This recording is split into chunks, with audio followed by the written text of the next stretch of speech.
live. You tell me when.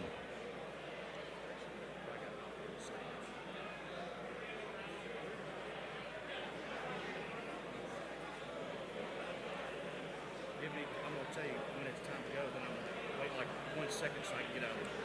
Oh, gotcha.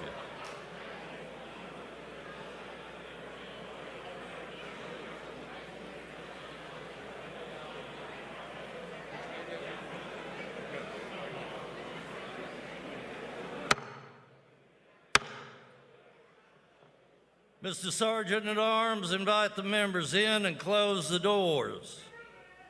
Pursuant to House Joint Resolution 37, the Joint Convention for the Governor's State of the State Address will come to order.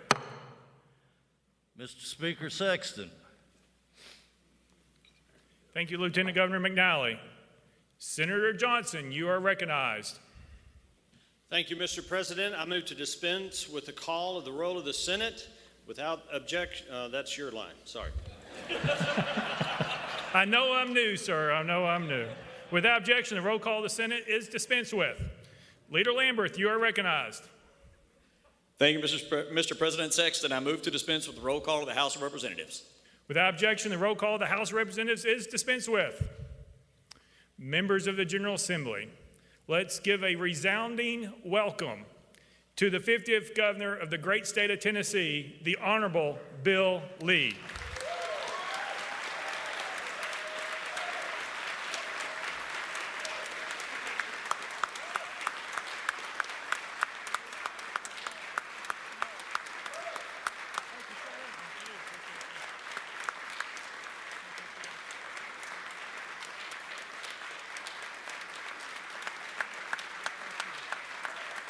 Thank you.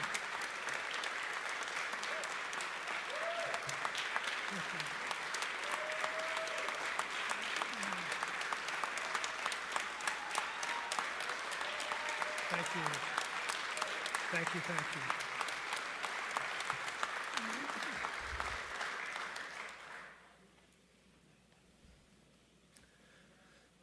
Thank you very much, Lieutenant Governor McNally, Speaker Sexton, Speaker Pro Tem Hale, Speaker Pro Tem Marsh, members of the 112th General Assembly, constitutional officers, justices, fellow Tennesseans.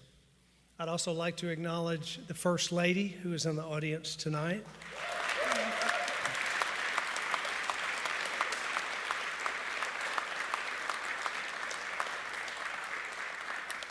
Maria serves our state with great compassion and is my partner in every aspect of this role. I love you, and I am proud that you are ours. I also want to share my gratitude to members of my cabinet and my staff who are here tonight. Each of these men and women have committed to lives of service and honor, and they're battle-tested, and I am proud of their work and their friendship.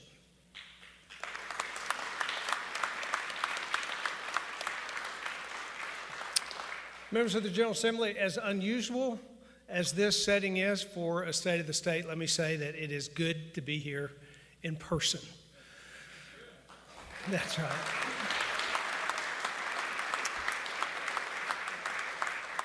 Last year, we stood together at the starting line of 2020, ready for a challenge, even more ready to leave our mark on what was sure to be a historic year for our state. Little did we know, the events that would take place just a few weeks after would set the tone for our year. An unimaginable one for us that included the rise of a global pandemic, devastating tornadoes, flooding, violence, unrest, an economic collapse, a downtown explosion, and witnessing our nation undergo painful turmoil at the highest levels of government. There have been heartbreaking losses. We mourn the more than 10,000 Tennesseans that we have lost in these deadly events this year. In many respects, what was optimism has become a tempered feeling of resolve and perhaps even cautiousness about what lies ahead in 2021 as we move forward, but work to make sense of it all. Scripture has a lot to say about that crossroads and what to do on the heels of suffering. Where do we find promise in this season? The promise is found in perseverance, which produces character that leads to hope. Tennesseans will know tonight that tragedy has no hold on who we are or where we are headed. Tragedy will not define us. It won't rob us of the opportunity that 2021 holds. In fact, this year holds its own unique place in our history as we celebrate 225 years of statehood.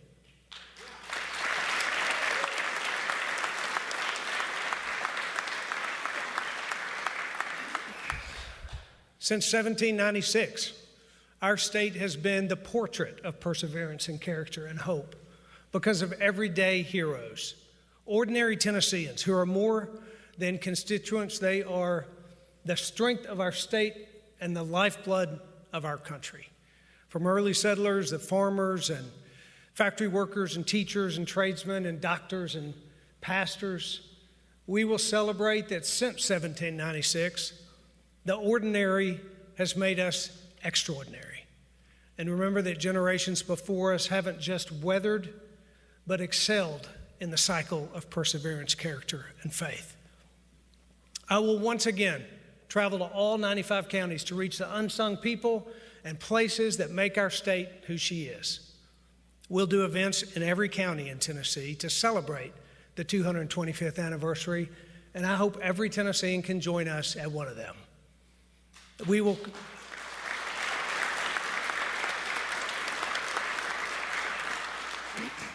We'll kick off that year-long celebration in June, but in the meantime, we have a lot of work to do, starting with acknowledging this place and time where we are in COVID right now.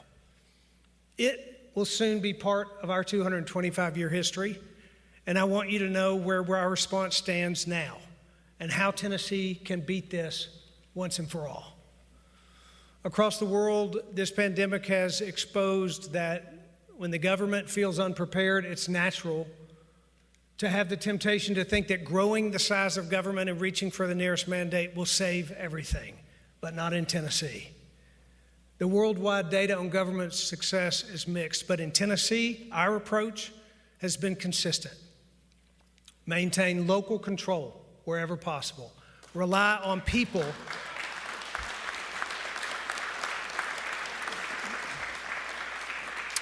Rely on people more than government, and keep a primary focus on what we can directly impact.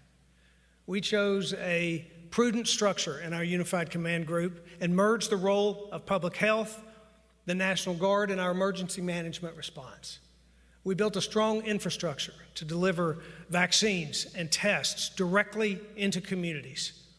And we worked in lockstep with our hospital partners. One of our first decisions was to double down on testing capacity, and we were consistently one of the early testing leaders across the country. We were one of the first to make free testing available to every resident, regardless of their symptoms and regardless of their insurance status. We were the first to purchase masks for every citizen. And as we watched disastrous outcomes at nursing homes all across this country, we were one of the first states to test every nursing home resident and every staff member as well, ahead of the federal mandate.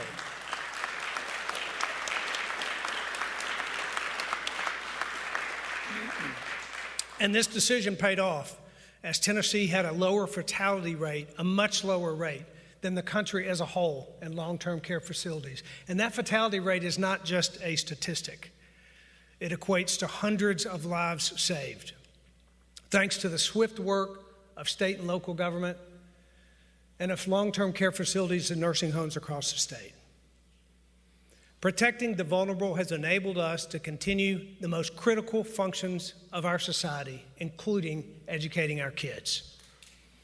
I am proud of our schools and our collective decision to follow the science when it comes to getting our kids back into the classroom.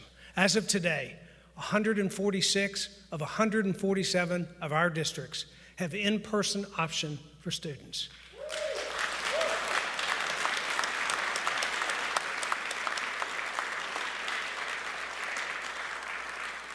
And that choice is so critical for our kids.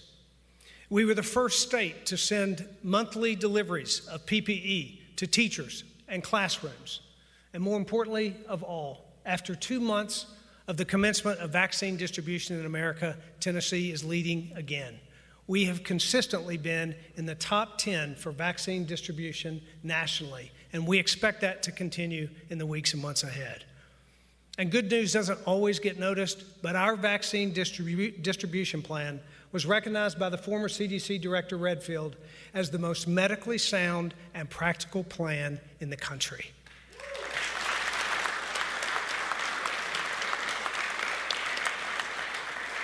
We are getting shots in the arms of Tennesseans who need it the most. And despite the challenges associated with COVID-19, we have managed these challenges with very limited restrictions on Tennessee businesses and citizens. And when they were required, they were targeted and temporary. You may remember the last time I addressed Tennesseans was the week before Christmas. A post-Thanksgiving surge had threatened to push our hospitals to the brink. And at that time, Tennessee had a greater number of new COVID cases per capita than anywhere in the world. There was more pressure than ever to implement lockdowns and mandates and stay-at-home orders, but we chose to trust our people. We encouraged people to gather differently in their homes for holidays, and Tennesseans responded and helped us blunt a post-holiday surge. Our cases have plummeted, down more than 2/3 since our peak 6 weeks ago. And more importantly than that,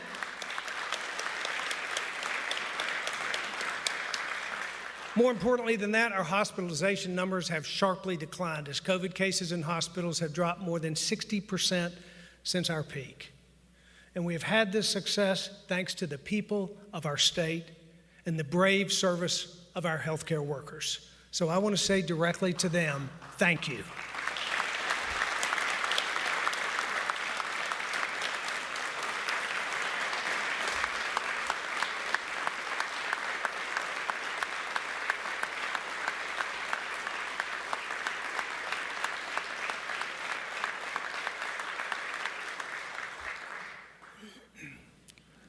The successes that we are seeing now is because of their diligence and sacrifice. I also want to thank our team of public health professionals and the members of the Unified Command Group who have been common sense partners despite very harsh critics. I also want to thank the Tennessee National Guard, soldiers and airmen. That's right.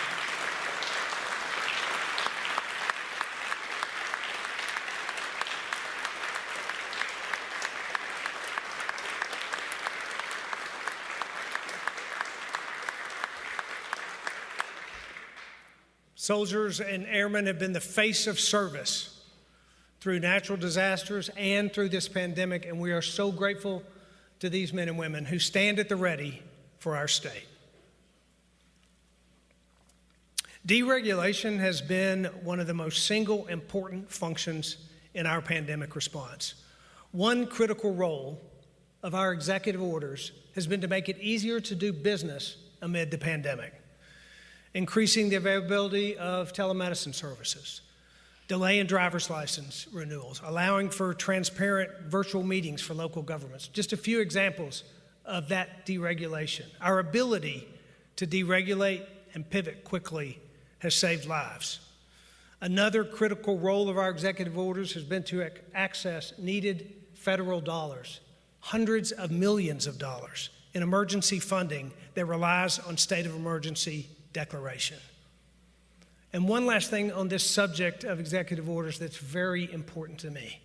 Our executive orders explicitly protected houses of worship from being regulated or shut down in any way.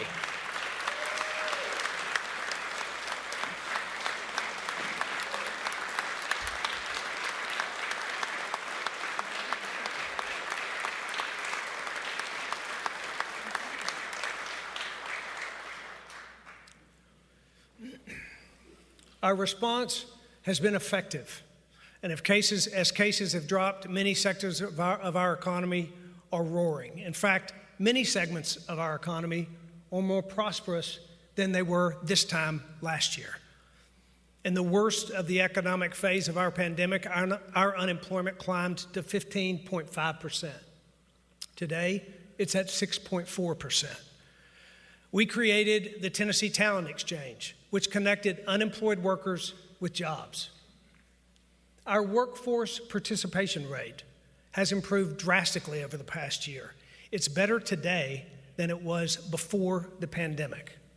And we have now exceeded the national average in workforce participation for the first time in 25 years.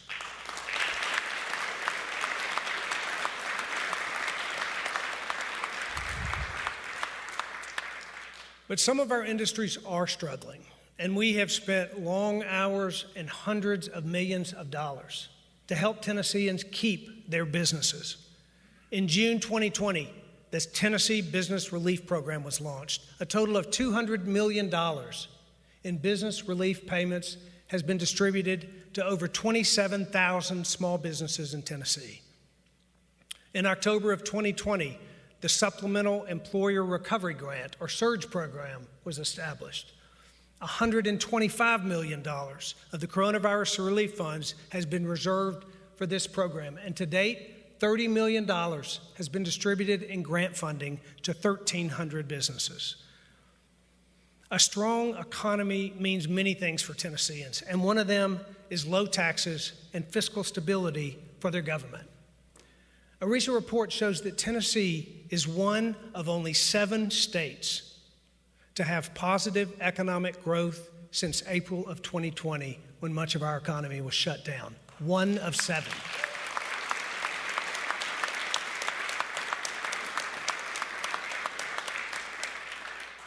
We have cut a number of taxes since taking office 2 years ago, and we're recognized now as the 3rd least taxed state in the nation.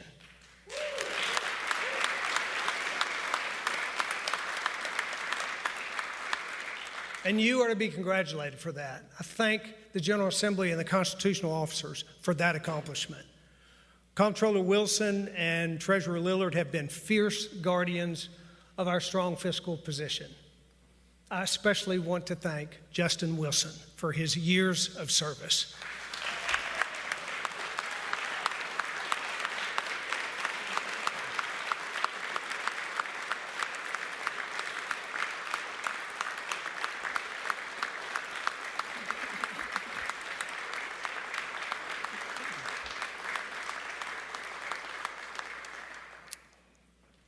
And we welcome you, Comptroller Mumpower, to build upon that legacy.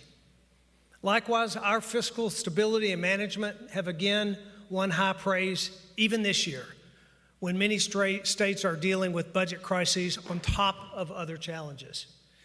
We have worked with members of the General Assembly to create the Financial Stimulus Accountability Group, which has ensured good stewardship of federal dollars that have come our way.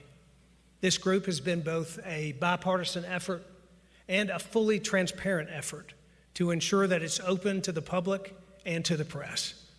Now, I want to thank Lieutenant Governor McNally, Speaker Sexton, Senator Watson, Senator Ackberry, Representative Marsh, and Representative Love, who each served on this committee. Thank you for your partnership in this endeavor.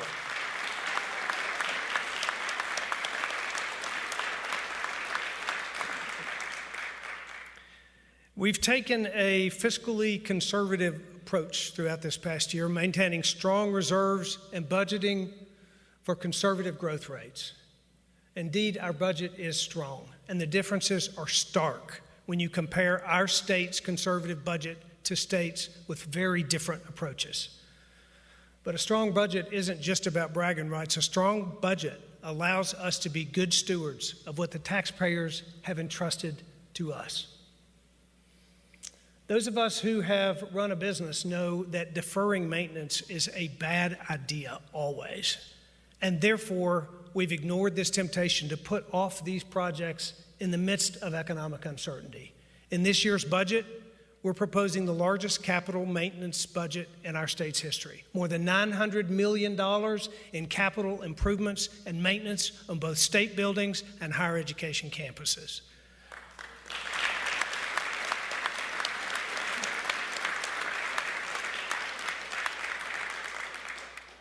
We're also eliminating the backlog of deferred maintenance on our treasured state parks with a $30 million investment.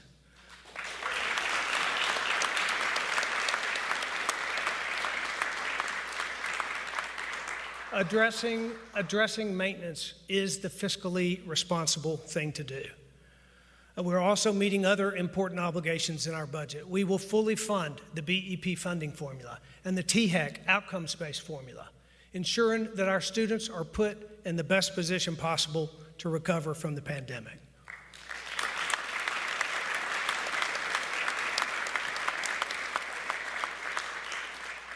And when the dust settles on this year, our combined rainy day and TennCare reserve funds will be $2 billion, the largest in the state's history.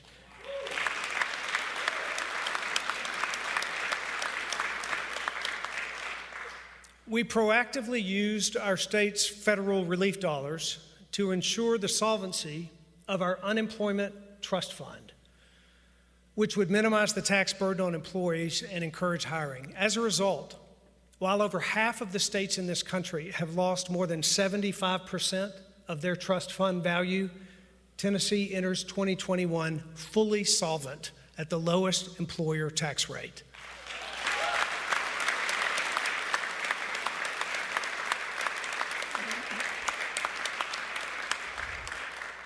To put that in practical terms, prudent management of the Unemployment Trust Fund has staved off a projected 300% tax increase on Tennessee employers for unemployment insurance. Now, more than ever, we can look at our economic situation and our economic forecast and say, it matters who governs, and conservative principles work.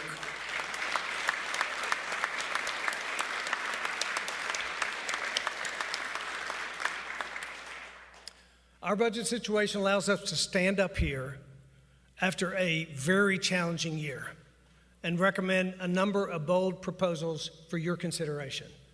But before I do that, let me say a word about the recent special legislative session. We met here 2 weeks ago for a historic special session. It was bold, and it will change the lives of our children. I won't reiterate our accomplishments there, but I will add that the work continues for teacher pay compensation. During the special session, we allocated almost $43 million for teacher pay raises, and that was a step in the right direction. And the budget I'm submitting for your consideration this week recommends an additional $120 million be set aside for teacher compensation in the 21-22 budget.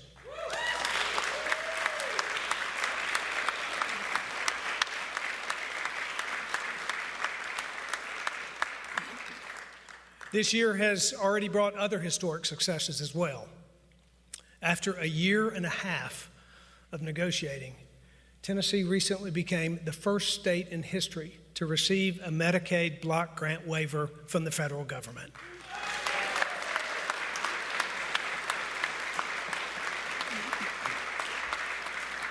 This waiver will allow those in our Medicaid population to reap the benefit from our state's strong fiscal management of the TennCare program. It will also require us to meet a number of quality metrics, so we ensure that the savings will not be accrued by cutting back on the number of people we serve or compromising the services that we currently provide in any way. And furthermore, I'm committing today that we will use the shared savings to do important work like shortening the waiting list for those with intellectual and developmental disabilities who need services.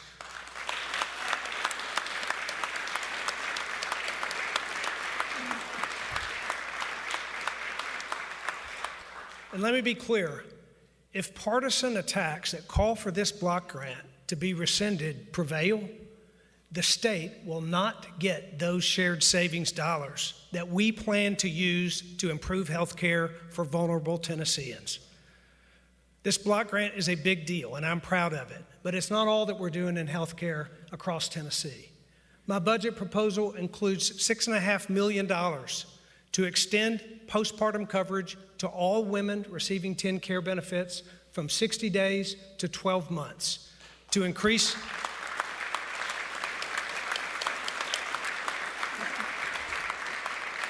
This will increase access to care for new moms. And we're making an additional $2 million investment in our healthcare safety net so that those without health insurance have a place to go when they need it.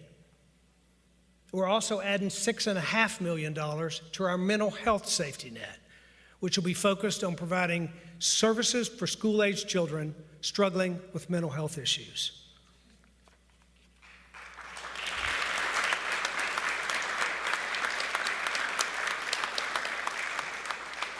I mentioned partisanship earlier. I want to address the recent election. There was no greater stage for partisan politics than the final months of 2020. Partisan divides impacting almost every aspect of American lives. I have great concerns about our country's faith in the integrity of our election process. Thankfully, our state has stayed well above that controversy. If every state ran their election process like Tennessee, there'd be no delays and no scandal.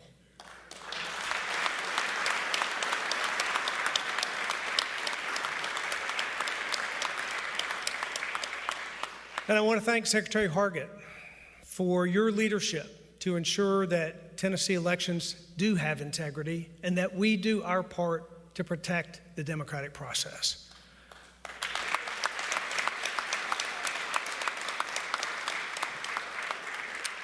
And with the elections behind us, we will watch with patriotic skepticism to see if politicians in Washington try to force more government on the states than the 10th Amendment allows.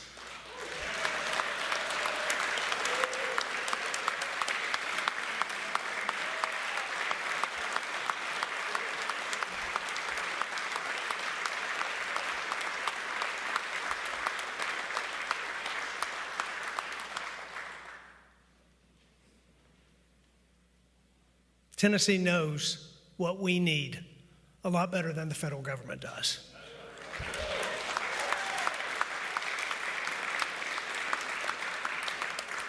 Perhaps one of the most important lessons that's come out of this season is the lesson that Americans need to understand, better understand, how their government works. 2 years ago, we created the Governor's Civic Seal to ensure that we raise a generation of young people who are knowledgeable in American history and confident in navigating their civic responsibilities. This year, we're expanding that initiative. Using federal dollars, we're doubling the number of schools participating in the Civic Seal initiative, which will ensure that thousands more students get better civics education in Tennessee. And going forward, we're developing a set of instructional materials that will be free to districts so that ultimately every school can earn the Governor's Civic Seal at no cost.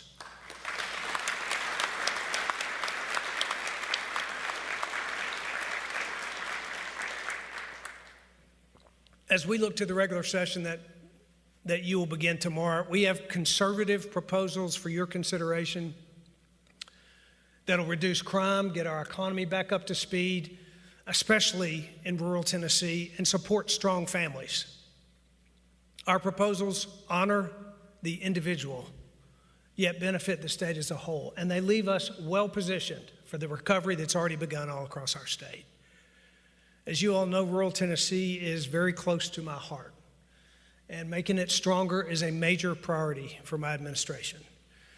Revitalization starts with economic development, and quality economic development is about investing directly into the communities. So we proposed $21 million to invest in rural communities and distressed counties to directly support rural infrastructure, industrial site development, small business development, and revitalizing small town main streets.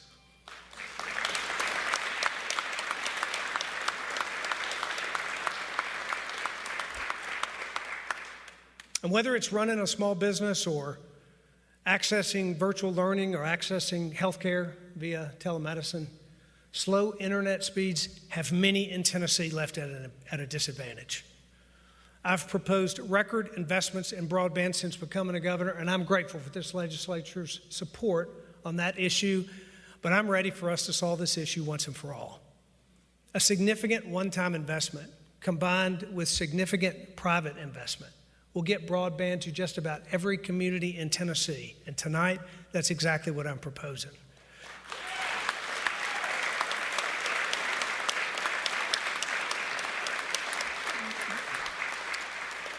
To help us achieve our goal of every Tennessean having access to high-speed broadband, my budget will recommend historic investment of $200 million.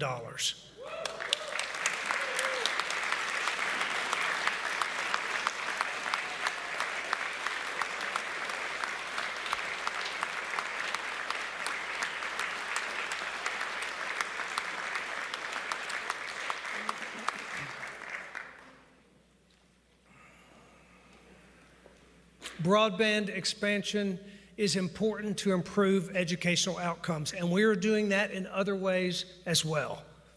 As you know, I've strongly advocated for the expanded use of public, private, and nonprofit partnerships that empowers the private sector to help us achieve important objectives without being hampered by red tape and bureaucracy. So this year, we're proposing a new partnership with the Ayers Family Foundation to create a first-of-its-kind rural education partnership that will improve both the college-going and college success rate of students in our rural communities. This is a proven program that's already serving thousands of students, and I know that they can do even more with our support. Even as we launch new programs like this, programs that we've launched in the last 2 years are already paying off for our kids. We funded 28 projects in 18 at-risk counties through the Governor's Investment in Vocational Education Act, the GIVE Act. These projects created a new template for vocational education in this state, and we owe it to our students to keep that momentum going, even during the pandemic. This year, I'm proposing an additional $10 million to create 10 new GIVE sites with a priority on distressed and at-risk communities with the greatest need for workforce revitalization.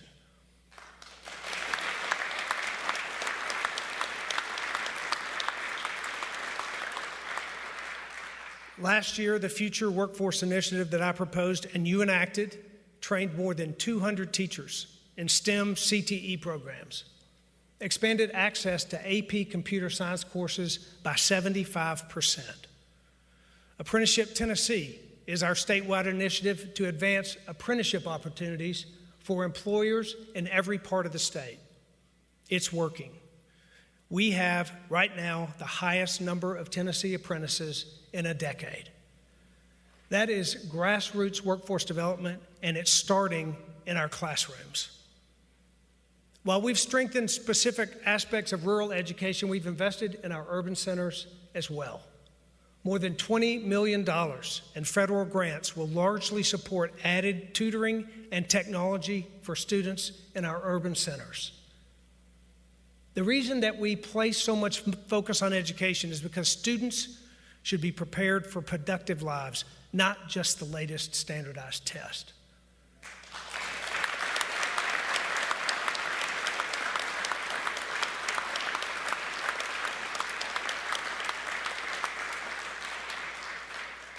Commissioner Swin and I were recently discussing how the mission of the Department of Education should be simple.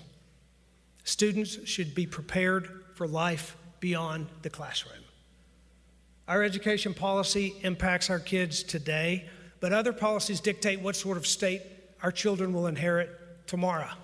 And that starts with how we approach families in our state. You already know that I am strongly pro-life, and I will continue to defend this position.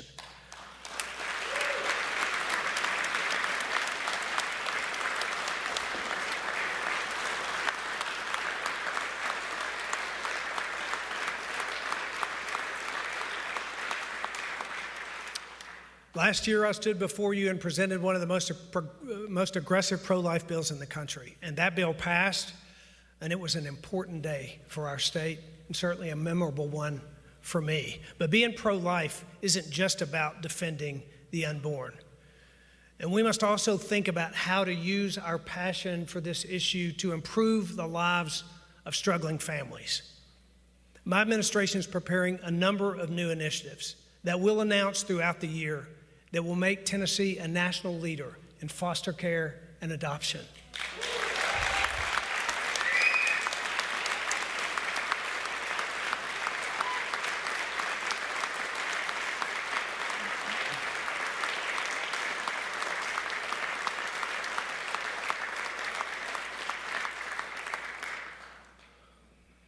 We're partnering the Department of Children's Services, our faith-based office, and several third-party stakeholders to create partnerships with families and churches across our state that will move us toward the goal of every child in Tennessee having a loving home.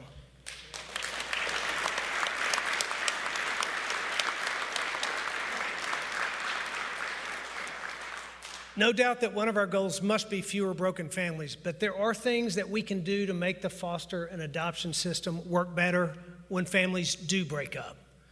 We're proposing a TennCare coverage extension for adopted youth that will allow them to retain their TennCare eligibility until age 18, regardless of federal or state adoption assistance eligibility. This extension will allow them to have a seamless transition into their new families, retaining existing physical and mental and behavioral health services, and reducing the fiscal burden of adoption on their new families.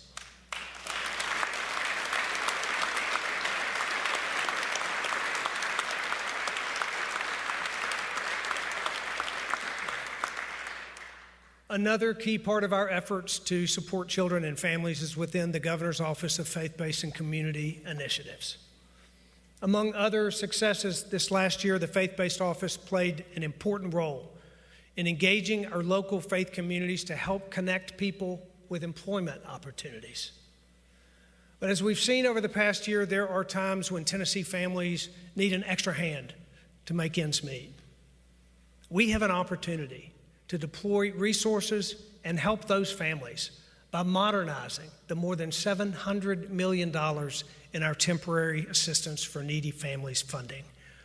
Between the efforts of the TANF Working Group and our new Human Services Commissioner, Clarence Carter, I believe that we have a transformational solution to modernize TANF.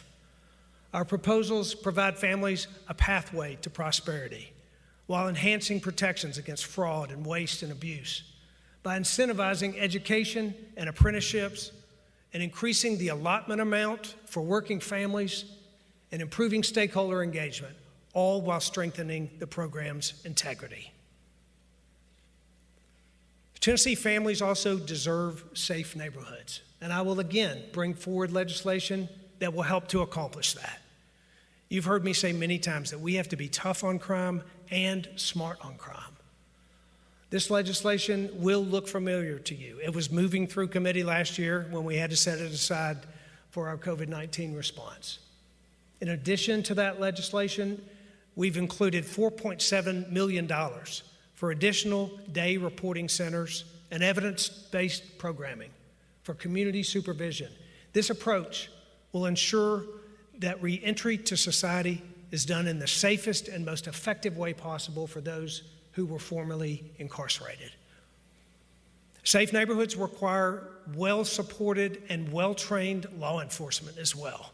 And we've made a number of important strides for criminal justice reform and police training this year. We know that law enforcement's a calling, and the men and women who take an oath to serve and protect deserve the best and most comprehensive training to benefit themselves and the communities that they interact with.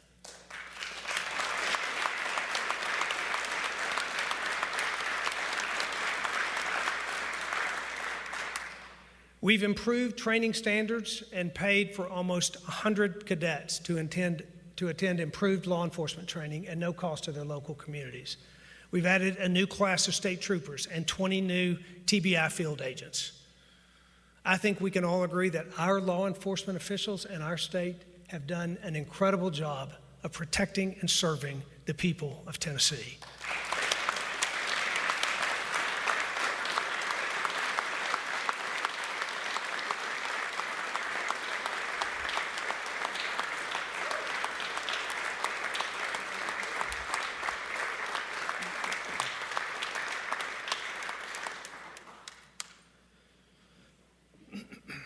And now more than ever, Tennesseans want a strong commitment to the Second Amendment and the right to protect themselves. And as such, I will again be reintroducing constitutional carry legislation.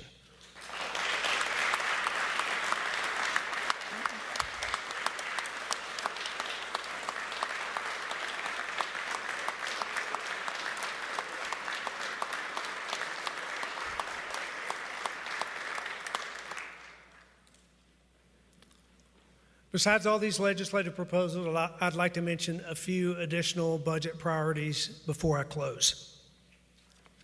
I said at the start how proud I am of my cabinet and my staff, and I'm just as proud of all of our fellow co-workers, the best state employees in all of America.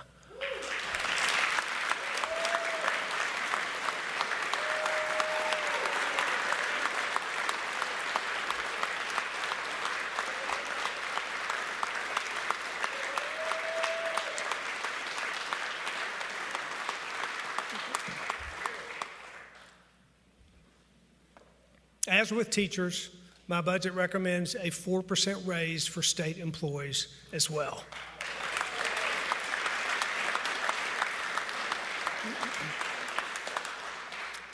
And to help local governments and communities recover from COVID faster, we are proposing a $200 million investment in local government infrastructure grants.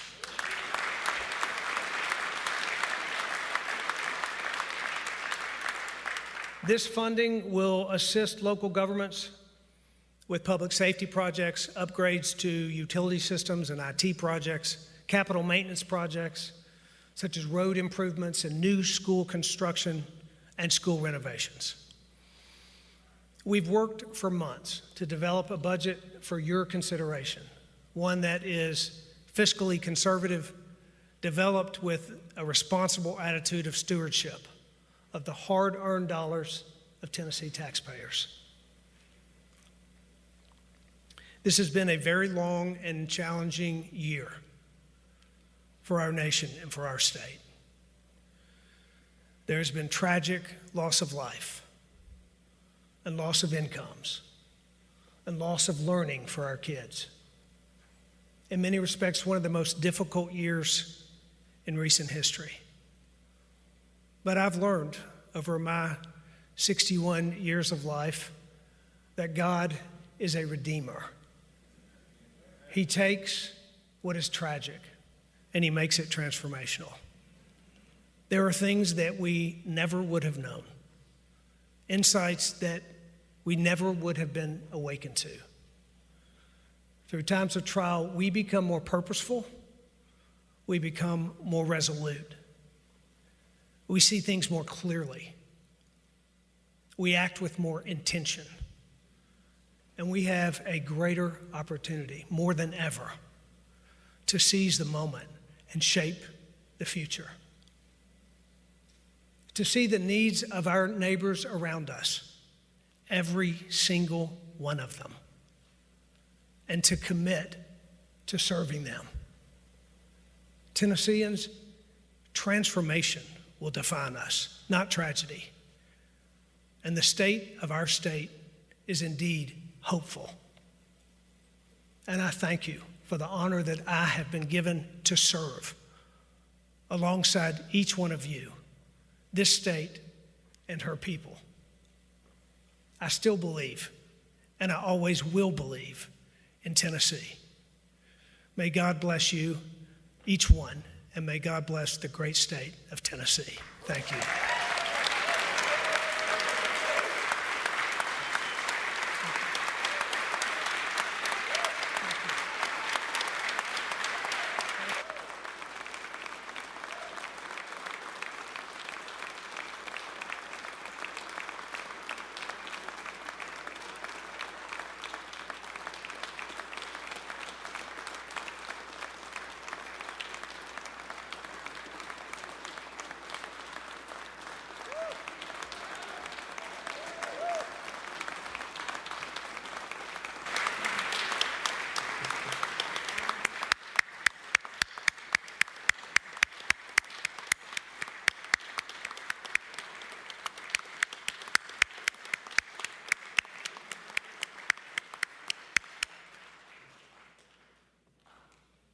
The purpose for which this joint convention was called having been accomplished, the joint convention stands dissolved.